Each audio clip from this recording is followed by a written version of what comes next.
बिस्मिल्लाहिर्रहमानिर्रहीम अल्हम्दुलिल्लाहि रब्बिल आलमीन वस्सलातु वस्सलामु अला सय्यिदिल अंबिया'i वल मुरसलीन मुहम्मदिन व अला आलिहि व अस्हाबिहि अजमाइन अम्मा बाद अऊज़ु बिल्लाहि मिनश शैतानिर रजीम बिस्मिल्लाहिर रहमानिर रहीम वमिन आयातिहि अन खलक़ लकुम मिन अनफुसिकुम अज़वाजन लितस्कुनु इलैहा व जअल बैनकुम मवद्दतन व रहमह इन्न फ़ी ज़ालिका लआयातिन लिक़ौमिन यतफ़क्करून वक़ाल अन्नबिय्यु सल्लल्लाहु अलैहि वसल्लम अअलिनु हाज़ा निकाह वजअलूहु फ़िल मसाजिद वज़रिबू अलैहि बिद्दुफ़ूफ़। बात चल रही थी कि हमारे निकाह, हमारी शादियाँ, हमारी इज़्दिवाजी ज़िंदगी इतनी बेबरकत और इतनी बेसुकून क्यों है। उसमें बहुत सारी चीज़ें हैं। आज मैं जिस चीज़ को आपकी खिदमत में ज़िक्र करने जा रहा हूँ वो है निकाह।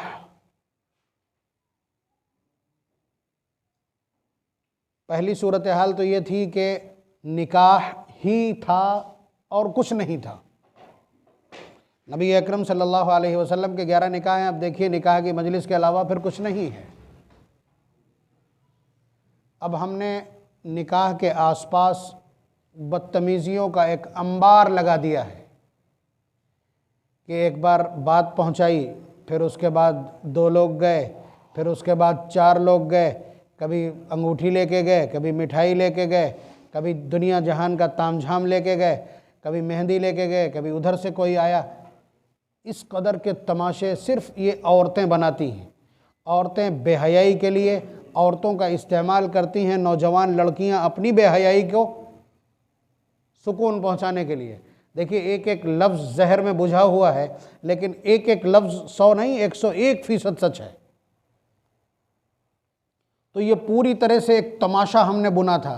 तमाशा बुनने के साथ साथ चलिए, तब तक बात मानी जा सकती थी कि कम से कम एक चीज़, निकाह की मजलिस दीन है, निकाह की मजलिस इबादत है, निकाह की मजलिस में जो कुछ हो रहा है वो सब रूहानियत है। मान लिया कि चलो इतनी स्पिरिट जिंदा है, रूह जिंदा है, बाकी चीज़ें मुंह बसोर करके ही कबूल कर ली जाएं।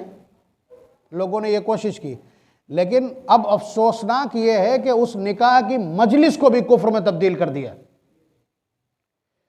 जिस तरह से उस निकाह की मजलिस को तबाह किया है, तो फिर उसका नतीजा ये होना ही था कि हर शख्स या हर ख़ानदान कचहरी का चक्कर लगाएगा। इसलिए कि जब आप अल्लाह तबारक व तआला के अहकामात को पैरों तले रौंदते चले जाओ, नबी अकरम सल्लल्लाहु अलैहि वसल्लम की 23 साल मेहनतों को आग लगाते चले जाओ, तो फिर उसके बाद छोटा मोटा रिएक्शन तो आपको झेलना ही पड़ेगा ना।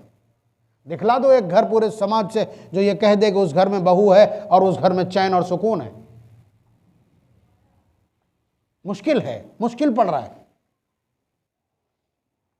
तो जाहिर सी बात है कि अल्लाह तबारक व तआला कहें कि ये रिश्तों का जो निज़ाम है, वमिन आयातिही, ये मेरी ख़ास निशानियों और करिश्मों में से एक करिश्मा है कि हमने तुम्ही में से तुम्हारे जोड़े पैदा किए। खलक़ा मिन्हा ज़ौजहा लियस्कुना इलैहा, ताकि तुम्हें सुकून हासिल हो। यानी ये सुकून का सामान है। और ये जो एग्रीमेंट है हमारा, ये जो शरई एग्रीमेंट है जिसको हम निकाह कहते हैं, ये उसी सुकून को हासिल करने का ज़रिया है। वजअल बैनकुम मवद्दतन व रहमा, और हमने तुम्हारे बीच बहुत मवद्दत, मोहब्बत और रहमत पैदा की। यानी आप ये समझिए कि अंडरस्टैंडिंग के लिए अरबी के जितने भी ताकतवर अल्फाज हो सकते हैं वो सारे अल्लाह ने इस्तेमाल कर दिए कि हमने तुम्हारे अंदर ये सारी चीज़ें पैदा की हैं इस रिश्ते के तुफ़ैल में।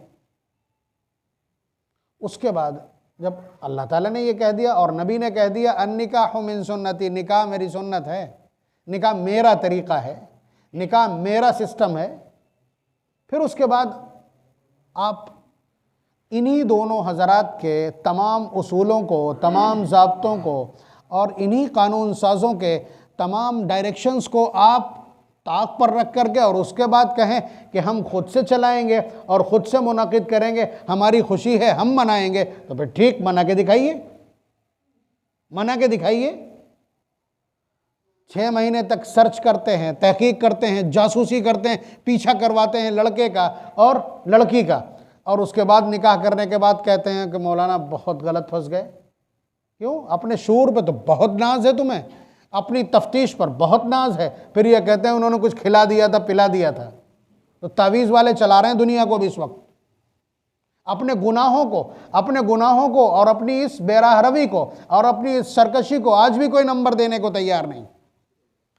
जो हालात बनाए हैं हमने, वो निकाह की मजलिस को, जो एक ज़रा सा कि जिसमें चंद आयात तिलावत हो जाती थी, चंद अहादीस हो जाती थी, और कोई अगर बहुत हिम्मत वाला, जुरत वाला, निकाह पढ़ाने वाला और कोई काबिल शख्स है तो वो थोड़ी देर दीन की बात कर लिया करता था, तो उससे लगता था कि ये मुसलमानों की तकरीब है, मुसलमानों की तकरीब है।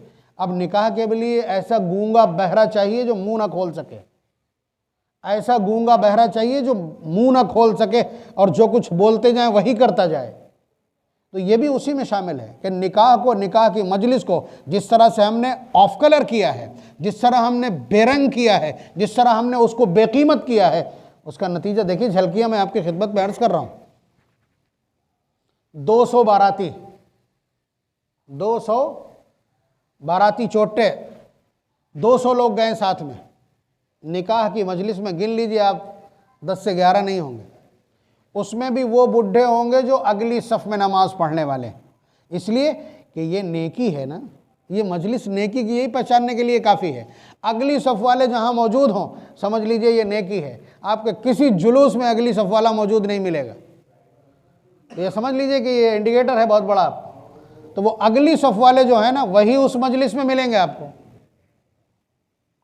बाकी कहाँ है वो पूरी हेड़ी की हेड़ी, कहाँ है वो 150 कहाँ है, वो 190 कहाँ गए? कुछ तो फैल गए अगर वहाँ कोई रिश्तेदारी है तो, और कुछ। लेकिन नाश्ते की टेबल कोई मिस नहीं करता है, नाश्ता कोई मिस नहीं करता, हम वहाँ हर शख्स मौजूद है। बात समझ रहे हैं आप? फ़ोटो सेशन जहाँ हो रहा हो, जहाँ औरतें हैं, वहाँ हर शख्स जा कर के एक आधा फ़ोटो ज़रूर खिंचवाएगा। बात समझ रहे हैं आप? उसके अलावा कोई एक ऐसा नहीं है जो सलामी के टाइम बदमाशी और बेहयाई का हिस्सा न बनने के लिए तैयार हो। वहाँ हर शख्स मौजूद है। सिर्फ इकलौती निकाह की मजलिस है जहाँ हाजिरी नहीं है, अटेंडेंस नहीं है। वहाँ चंद ऐसे लोग जो उस पूरी बारात में अजनबी हैं, जिनका कोई साथी नहीं, फुटैल हैं यहाँ की भाषा में, वो बैठे मिलेंगे आपको। तो ये निकाह को बेवकात किया है, जबकि ऑन पेपर्स उसकी हकीकत ये है कि हम निकाह को माइनस किए दे रहे हैं। आपकी वो 4 बसें अपनी जगह, 20 गाड़ियाँ अपनी जगह, वो बंदूकधारी अपनी जगह, वो नंगे लुच्चे लफंगे सब अपनी जगह, और वो एक भीड़ अपनी जगह, और शोर शराबा अपनी जगह, फ़ोटो सेशन अपनी जगह, इतना भारी कैमरा अपनी जगह, और वो सलामी की बेहयाई अपनी जगह, सब कुछ अपनी जगह रहने दीजिए। मैं सिर्फ उससे निकाह माइनस किए देता हूँ। बताइए बचा क्या? एक शेख चिल्ली का पूरा सीन बचेगा, उसके सिवा कुछ नहीं बचेगा। ये हैसियत है निकाह की, ये हैसियत है निकाह की जिसको हमने बेहैसियत किया।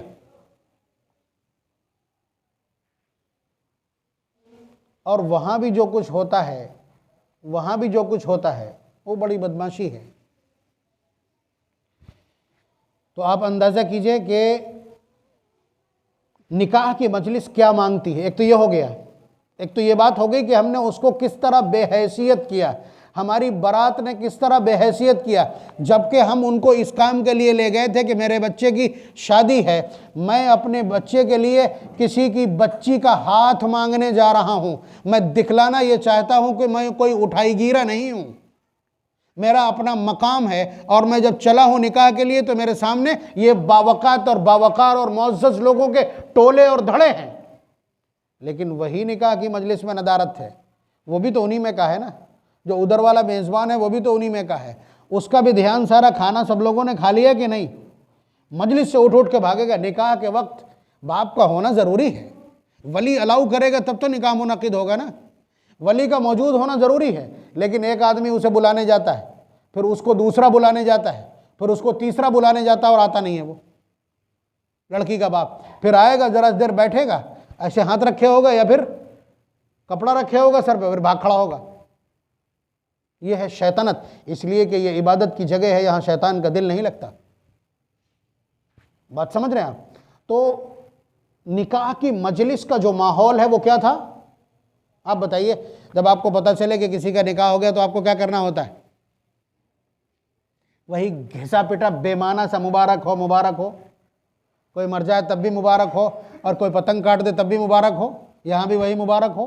क्या ड्रामा है? क्या नबी ने इतना बेयारो मददगार छोड़ दिया? गाने तो आपको 20 पंजाबी भी याद हैं, 10 गाने आपको अंग्रेजी के भी याद हैं। एक जुमला जो नबी ने बोला है, बड़ी दोस्ती है आपकी उससे, उस लड़के से बड़ी दोस्ती है जिसका निकाह है, उसको मुबारकबाद देने के लिए नबी के अल्फाज याद ना कर सके आप? एक बार याद कर लो, सबकी शादी में वही काम आएंगे, क्यों परेशान है? नबी अकरम सल्लल्लाहु अलैहि वसल्लम ने खुद क्या किया वो देखिए। मैंने पिछले जुमे शायद जिक्र किया था कि हज़रत अब्दुर्रहमान इब्न औफ रज़ियल्लाहु ताला अन्हु टॉप 10 में है, बल्कि टॉप 5 में क्लियरली है, बल्कि उससे भी ऊपर जाएं तो वो टॉप 3 में है। एक मौके पर सहाबा की 1.5 लाख की जमयत में उनका कद ये है, उन्होंने निकाह कर लिया। अब बताइए, पूरा मदीना 200-300 मीटर में बसा हुआ है उस वक्त, उसी में हुजूर रहते हैं। वो हुजूर जिनके लिए वो हर वक्त कफन अपने कंधों पे रखते हैं कि कब ज़रूरत पड़ जाए हमारी जान की और उनके कदमों में न्यौछावर कर दें। ये सहाबा का मामूल है ना, मालूम है आपको? तो उन्होंने निकाह कर लिया बीवी के साथ। उठने बैठने में कहीं मेहंदी का रंग लग गया, खलूफ कह लें, आजकल के हिसाब से मेहंदी कह लें। जब आए तो वो रंग जब देखा तो हुजूर ने ये बतला दिया था कि ये मर्दों के इस्तेमाल के लिए नहीं है, मेहंदी और ये खलूफ मर्दों के लिए नहीं है। फिर उसके बावजूद अब्दुर्रहमान इब्न औफ जैसा वेल ट्रेंड और टॉप क्लास शख्सियत, उसके पास ये रंग कैसा? तो हुजूर ने तुरंत पूछ लिया, मा हादा या अब्दुर्रहमान, ये रंग कैसा है? हर चीज़ पे निगाह रखते हैं। देखिए कायद और मुरब्बी इस तरह होता है कि हर चीज़ पे निगाह रखता है। हम लोग ऐसा पीर बना लेते हैं जो सिर्फ लंगर के लिए पीपा तेल मांगता खाली और अमाल नहीं देखता।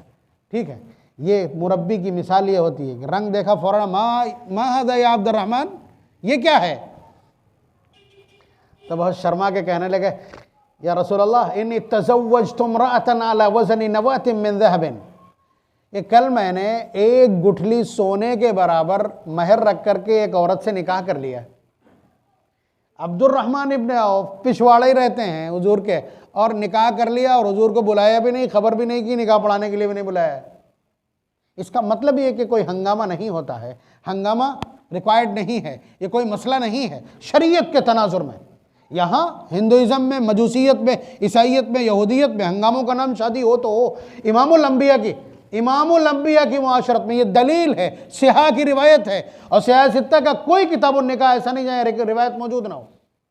आप बतलाइए, उनकी मुआशरत ये है, यही टैली कर रहे हैं ना। ये अल्फाज यहाँ तक पहुँचे हैं आज 1500 साल बाद तक आप तक, उसकी वजह क्या है? यही बतलाने के लिए कि आपकी मुआशरत और आपके मुआशरे में शादी की वैल्यू क्या है। तो हुजूर ने ये बतलाना मकसद नहीं था। अब जब खबर मिली है कि मेरे एक साथी, मेरे एक शागिर्द, मेरे एक जानिसार का, अशरा मुबशरा का एक सहाबी है, उसका निकाह हुआ है, निकाह की खबर हुजूर को मिली है, हुजूर का रद्द-ए-अमल क्या है? यही जवाब नोट करना है आपको, यही जवाब आपको नोट करना है। हुजूर ने फरमाया, बारकल्लाहु लक, अल्लाह तुझे बरकत इनायत करे, अल्लाह तुझे तेरे रिश्ते में बरकत इनायत करे। बात समझ रहे हैं आप? आपको यही अल्फाज दोहराना होते हैं। हुजूर ने जो दूसरी जगह फरमाया उसको मुकम्मल ये है, बारकल्लाहु लकुमा व जमा बैनकुमा फिल खैर, अल्लाह तबारक व तआला तुम्हारे इस रिश्ते को बाबरकत बनाए और तुमको खैरियत के साथ हमेशा इकट्ठा रखे, तुम्हारे बीच तफरीक ना हो।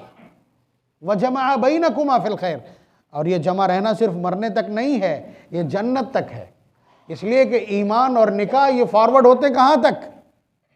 ये जन्नत तक जाएंगे। ये दो ऐसे आपके एग्रीमेंट हैं, दो ऐसे मुआहदे और मीसाक हैं कि जो वहाँ तक पहुँचते हैं। तो बारकल्लाहु लकुमा व जमा बैनकुमा फिल खैर, हुजूर ने फरमाया था कि ये दुआ तुमको देना है।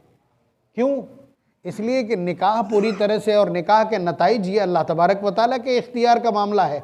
जब वो चाहेंगे तभी रिश्तों में बरकत पैदा होगी। ये बतला रहा है जुमला। आपने जासूसी की है, इकलौती लड़की ढूंढ ली है, आपने हाईली एजुकेटेड लड़की तलाश कर ली है, नथिंग, कोई चीज़ ये काम आने वाली नहीं है। क्या आपने देखा नहीं कि जो जितनी पढ़ी है उतनी जल्दी डाइवर्स फाइल कर देती? देख नहीं रहे आप मुआशरे में? आपको ना पता हो मुझसे पूछ लीजिएगा। तो कोई चीज़ मेयार नहीं है, अल्लाह तबारक व ताला का खौफ मेयार है। अगर किसी लड़की में और औरत में देखना है तो अल्लाह तबारक व ताला का खौफ है कि नहीं। अगर अल्लाह का खौफ है तो किसी भी चीज़ की ज़रूरत पड़ेगी नहीं आपको, इसलिए कि वो अल्लाह से डर करके अपने हुकूक को खुद अदा करने की कोशिश करेगी। उसे मालूम होगा कि शौहर की नाराज़गी क्या माना रखती। बहरहाल ये पूरी तरह से ये जो रिश्ते हैं ये अल्लाह तबारक व ताला के शिकंजे में, वो जब इनको रिलीज़ कर दें और वो जब इनको बाबरकत कर दें, वो जब इनको नतीजा खेज कर दें, वो जब इनको बारावर कर दें और जब इसको सुकून का ज़रिया बना दें तभी। वैसे तो पूरी कायनात का एक एक ज़र्रा उनके शिकंजे में है। क्या आप देखते नहीं हैं? क्या आप देखते नहीं हैं कि ऑयल मिल का मालिक दाल बगैर बगरी खा रहा है, शुगर मिल का मालिक चाय फीकी पी रहा है, और ऐसा कार्डियोलॉजिस्ट जिसने 16,000 कामयाब ऑपरेशन किए हैं अटैक से मर जाता है, चाइल्ड स्पेशलिस्ट डॉक्टर है, बात समझ रहे हैं आप, और उसी के नर्सिंग होम में उसी का बच्चा तड़प के दम तोड़ देता है। नहीं देख रहे हैं? ये अल्लाह तबारक व ताला का तारुफ है, वही यहाँ भी है। अगर तुमने ये सोचा कि हम कीर्तन और भजन करके और उसके बाद नंगे नाच करके अपने निकाह मुनक़िद कर लेंगे और सुकून से रह लेंगे, तो ये आपका ख्वाब हो सकता है जो जागते में देखा है आपने। बात समझ रहे हैं आप? आपका पालनहार जब तक उसे बाबरकत ना बनाए, इसीलिए आपको मुबारकबाद का तरीक़ा सिखलाया आपने भाई से क्या कहना है, बारकल्लाहु लकुमा व जमा बैनकुमा फिल खैर, अल्लाह तुम्हारे लिए इस रिश्ते को मुबारक फरमाए और तुम्हें ताउम्र और जन्नत तक खैरियत के साथ जमा रखे, तुम्हारे बीच तफरीक़ और अलहदगी ना हो। ये सब कुछ इस जुमले में मौजूद है। आज से याद करना शुरू कर देना, कम से कम नौजवान याद करें। बूढ़े लोग तो बेचारों को नौबत नहीं आती है भीड़ में, इस कदर फ्लैश मार रहे होते हैं लड़के, इस कदर उस पर चढ़ाते हैं बदतमीज़ी करने के लिए। तो ये इसको भी हमने छोड़ा है, हमने आउट क्लास और बेरंग कर दिया है कि यहाँ कोई दुआ हुआ नहीं, यहाँ गाना गाना हो तो बात करो, यहाँ गाना गाना हो तो बात करो, और यहाँ वीडियो बनाना हो तो बात करो, यहाँ कोई बदमाशी करनी हो तो करो, आज नाचो कूदो। ये मैं ऐसे नहीं बोल रहा हूँ, अभी 1 महीना हुआ है मेरा ख्याल, 17 नवंबर की बात गालिबन है, मुझे एक मेहंदी की रस्म में बुला लिया, बयान सुन लिया मेरा एक उम्रे की मजलिस में, तो कहने लगे हम मेहंदी के दिन करवाएंगे। हम वहाँ पहुँचे तो वहाँ एक लिस्ट लगी हुई बाकायदा, वो मेरे मोबाइल में जो मेरा बयान पड़ा उस दिन का, उसमें लिखा है कि नाचो कूदो खाओ पियो और गपशप करो। बाकायदा मैं नहीं लिखा हुआ बदमाशी का, ये मुसलमानों के हालात हैं, और पूरा सब कुछ पीला है। आप जान सकते हो फिर उस दिन क्या हुआ होगा, मेरे मुंह में जहर ही जहर है। बहरहाल ये सूरत हाल है, जो कुछ मैं अर्ज कर रहा हूँ ये ज़ुबान से भी कहा जाने लगा, कलम से लिख करके और चस्पा भी किया जाने लगा। मैंने उसे उठा करके पहले मुड़वाया, मैंने कहा इसे मोड़ कर रखो, नहीं फेंक दूंगा उठा के। तो उन्होंने उसे पलट करके गमले में एक लगा हुआ था लकड़ी, उस पर कागज़ में बाकायदा रंगीन कागजात में ये बदमाशी इंग्लिश में लिखी गई थी, ये पोजीशन थी। बहरहाल तो ये सूरत हाल है कि हमने उस मजलिस को दुआओं से बिल्कुल खाली कर दिया है। रेशियो कहाँ पहुँच गया, 70% मुकदमात हमारे का है के जहेज़ प्रथा के, डोमेस्टिक वायलेंस के, पूछ लीजिए आप, और बड़ी तादाद बड़ी जवान लड़कियों की जो कचहरी के चक्कर लगा रही। हुआ क्यों है ये सब? आप इसकी तरफ बिल्कुल ध्यान नहीं दे रहे, मैं कम से कम सुई वहाँ तक पहुँचा दे रहा हूँ कि देखिए ये वजूहात हैं। नबी अकरम सल्लल्लाहु अलैहि वसल्लम ने इसका पूरा इंतज़ाम किया था। हज़रत आयशा सिद्दीक़ा रज़ी अल्लाह तआला अन्हा फरमाती हैं कि हुज़ूर ने फरमाया अअलिनु हाज़ा निकाह, कि निकाह का खूब प्रचार किया करो, निकाह का प्रचार किया करो, निकाह की खबर दिया करो। मोबाइल पर ये तो बता देते इतने का बकरा लाएँ, इतने का बकरा लाए हैं, लेकिन इसकी बात कोई नहीं करता कि मेरा निकाह है फलां दिन। दावत तो है, आना है, बारात में चलना है और वलीमे में ज़रूर आना है, निकाह की दावत कोई नहीं, कोई दे ही नहीं रहा। जबकि आपको कहेगी दावत देने को, आपके यहाँ वलीमा हो या ना हो, आप 4 लोग बैठ करके खाना खा लें, आपके पास वुसअत नहीं, आप उसको वलीमा कह दें। लेकिन जब ऐसा करना हो तो दूसरे के दरवाजे पे भी मत लेके जाना। ये बदमाशी बहुत उरूज पे है इस वक्त कि अपने सारे जितने भी हैं लगे तने के वो सब बुला करके और लड़की वाले के मैरिज हॉल पे और उनके दस्तरखान पे ले जाके खिला लाए, और यहाँ अगले दिन चूहे लौट रहे हैं। जो मसनून था, सुन्नत मुअक्कदा थी दावत वलीमे की, वो गोल कर दी है। जो नाजायज़ थी वो जाकर के ले जाकर के वहाँ पटक दी। तो ये जो बदमाशी है, ये मुसलसल हमारी तरफ से इस तरह की हरकतें हो रही हैं कि जायज़ को अब देखिए, महर अदा करना वाजिब था, वो उधार है। जहेज हराम था, वो मांग के भी लिया गया है। तो किस तरह से पलटी है बाजी हमने। तो बाजी ऐसे ही पलटी है अल्लाह ताला ने कि शादियां सुकून का जरिया थी, अब शादी के बाद मुकदमा शुरू होता है। बात समझ रहे हैं आप? मेरी बात समझ लीजिए अच्छी तरह से कि अल्लाह तबारक व तआला ने फरमाया था कि शादियां सुकून का जरिया है। लियस्कुना इलैहा लितस्कुनु इलैहा वजअल बैनकुम मवद्दतन व रहमा, कि ये सुकून का सामान है कि बंदा जब निकाह करता है तो उसका आधा ईमान मुकम्मल हो जाता है। फत्तकिल्लाह फिन्निस्फिल बाकी, अपने आधे का आप ख्याल रखें, आधा ईमान उसका मुकम्मल हो चुका। बात समझ रहे हैं आप? तो इधर आधा ईमान था, इधर सुकून का जरिया था, और इधर हालात ये हैं कि 4 दिन लड़की घर में रुकती है और 5वें दिन सास दौड़ पड़ती है तावीज़ बनवाने के लिए कि मेरे बेटे को कैप्चर कर लिया उन लोगों ने, मेरे बेटे को कैप्चर कर लिया। वो आता है सीधा बीवी के पास चला जाता है, वो इस टाइम ससुराल से बहुत बातें कर रहा है। 5वें दिन से ये तमाशा शुरू हो जाता है। मैं बतला रहा हूँ आपको। तो ये सूरत हाल, ठीक, अल्लाह ताला ने कहा था कि ये सुकून का ज़रिया है, सुकून का ज़रिया है। तो अल्लाह तबारक व तआला के अंदाज़ में आप जब उसे मुनक़िद करेंगे तो सुकून का ज़रिया है। जब आपने अल्लाह तबारक व तआला के तमाम अहकामात को पसे-पुश डाल दिया, वलीमा करना था, वलीमा गोल कर दिया, सारे ले जाकर के दूसरे के दस्तरखान पे खिलवा दिए। महर वाजिब था, उसकी अदायगी नकद होना थी, वो उधार हो गया। जहेज़ लेना नाजायज़ था, वो मांग के भी लेके घर आ गए।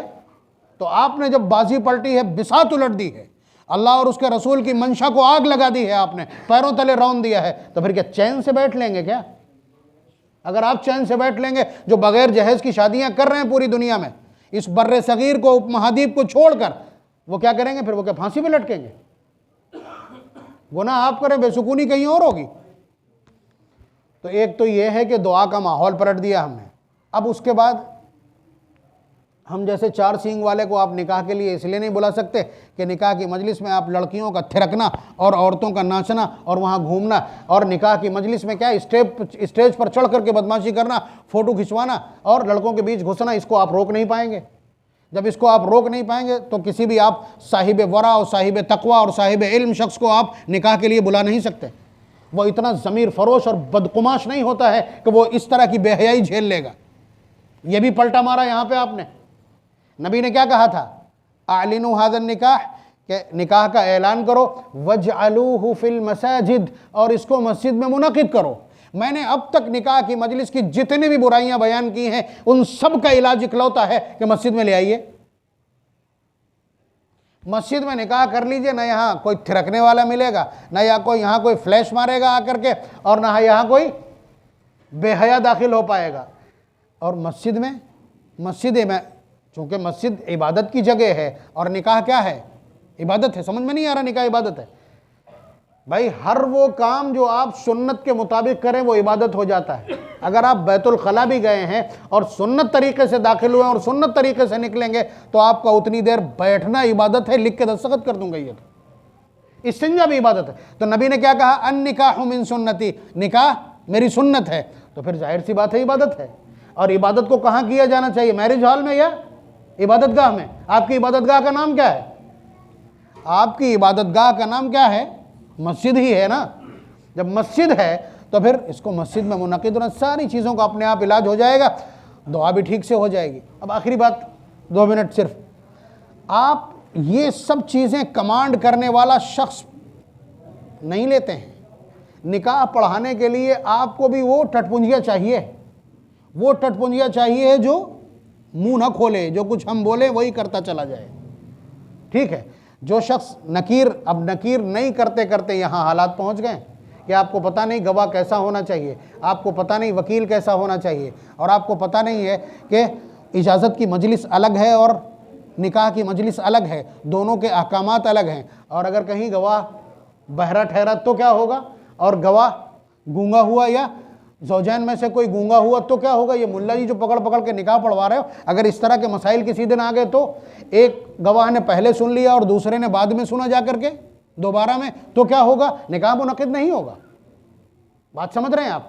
और अगर कहीं लड़के और लड़की में से किसी ने ऐसी ज़ुबान में कबूल करने का लफ्ज़ बोल दिया जिस भाषा को गवाह समझता नहीं है, तो क्या होगा, तो क्या होगा। आपको मतलब नहीं, बस ये इन लोगों का मामला लिखने वाले का और आने जाने वाले का। जिना होता रहे, हुआ करे, हरामी औलादें मुआशरे में फैलती रहें, नाजायज़ नसब फैलते रहें, कोई मसला नहीं आपके लिए। आप कुछ सुनना नहीं चाहते अपने गुनाहों के खिलाफ, अपने गुनाहों के खिलाफ और गुनाहों भरे मंसूबे के खिलाफ आप कुछ सुनना नहीं चाहते। इसीलिए अब ये धीरे धीरे निकाह जो एक बाबरकत चीज़ थी, निकाह के आदाब में से है किसी बातौफीक आलिम से निकाह पढ़वाया जाए। अब ये नेग में कन्वर्ट हो गया। जिस तरह धनकुन का, तकियादार का, धोबी का नेग होता है, उसी तरह उस महल्ले के जो हाफिज जी मौलाना, उस गांव के जो मौलाना, या उस गांव में जो नमाज पढ़ाता है, जो लाशें ढोता है, या जो नहलाता है, या जो कफन पहनाता है, या जो कब्र में उतरता है, वही निकाह भी पढ़ाएगा। ये नेग बन गया। और अगर कोई लड़के वाला किसी बातौफीक आलिम को निकाह पढ़ाने के लिए ले जाए तो वो खट से मजलिस में खड़ा हो जाएगा कि भाई हमारा हक बनता है, तुम कहाँ से आ गए। ये हालात बना दिए हैं हमने निकाह के और निकाह की मजलिस के। जो पाकीज़गी थी, जहाँ दुआओं की उम्मीद थी और जो मुक़द्दस बारगाहों में मुनक़िद किया जा सकता था, उसका हमने इस तरह से तीजा कर दिया है, हमने उसका जनाजा निकाल दिया है। तो हालात यहाँ तक आ गए। इसलिए इन सब चीज़ों को दुरुस्त करने की ज़रूरत है। कम से कम निकाह की मजलिस में खुतबे के ख़त्म होने के बाद एक जामे दुआ तो हो जाए, सारे हाजरीन एक बार ठीक से आमीन तो कह दें उस बच्चे के लिए, उस नए जोड़े के लिए, ताकि जो नुकसानात करके आए हैं, जो मासी और तमर्रुद और सरकशी और बगावत और अल्लाह ताला को नाराज़ करने और नबी के तरीक़े को छोड़ करके जो नहुसत सर पे बिठाई है, कुछ तो उन दुआओं और तौबा के ज़रिए कबूल हो जाए। लेकिन नहीं, गूंगा बहरा चाहिए निकाह पढ़ाने वाला, ठीक है, जो दस्तखत भी न कर पाता। तो निकाह को और निकाह की मजलिस को और निकाह के एक एक अमल को हमने पूरी तरह से आग लगा दी है। और फिर याद रखिएगा, जब अल्लाह तबारक व तआला के अहकामात को रौंदा जाता है और नबी के फरामीन को जब पसे पुश्त डाला जाता है, तो फिर ये पूरा ज़माना सिसक उठता है और ये पूरा समाज सिसक रहा है। एक घर नहीं जो कह दे कि वो अपने नए रिश्तों से मुतमईन है। अल्लाह तबारक व तआला हमें समझ इनायत फरमा दे, अपने हबीब के तरीक़े को अपनाने वाला और अपने अहकामात की पासदारी करने वाला बना दे, और इन तमाम खुराफात को मिटाने के लिए हमें हिम्मत, हौसला, जुर्रत और क़ुव्वत नसीब फरमाए, अज़्म और हौसला नसीब फरमाए। व आखिरु दावाना अनिल हम्दुलिल्लाहि रब्बिल आलमीन।